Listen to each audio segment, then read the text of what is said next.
du choix des amis.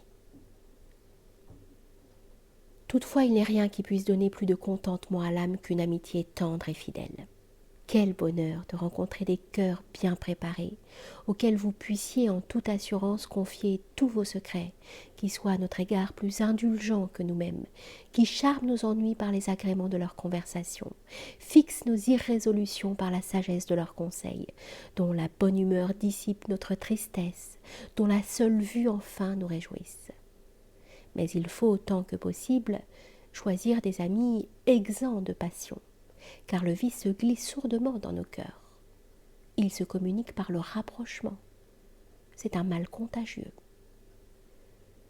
En temps de peste, il faut bien se garder d'approcher les individus malades, et qui déjà sont atteints du fléau, parce que nous gagnerons leur mal, et que leur haleine seule pourrait nous infecter.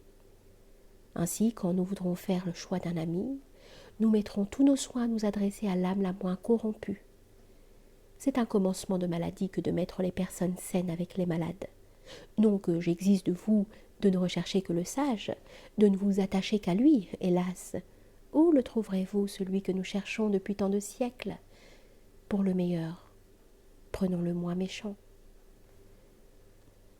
À peine auriez-vous pu vous flatter de faire un choix plus heureux, si parmi les Platon, les Xénophon et toute cette noble élite sortie du giron de Socrate, vous eussiez cherché des hommes de bien, ou si vous pouviez revenir à ce siècle de Caton, qui produisit sans doute des personnages dignes de naître autant de Caton, mais aussi autant de scélérats, autant de machinateurs de grands crimes qu'on n'en ait jamais vus. Il fallait en effet et des uns et des autres.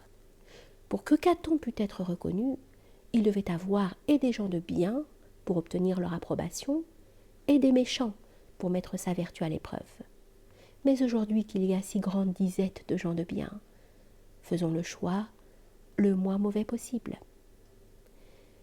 Évitons surtout les gens moroses qui se chagrinent de tout et pour qui tout est un sujet de plainte. Quelque fidèle, quelque dévoué que soit un ami, un compagnon, toujours troublé, toujours gémissant, n'en est pas moins le plus grand ennemi de notre tranquillité.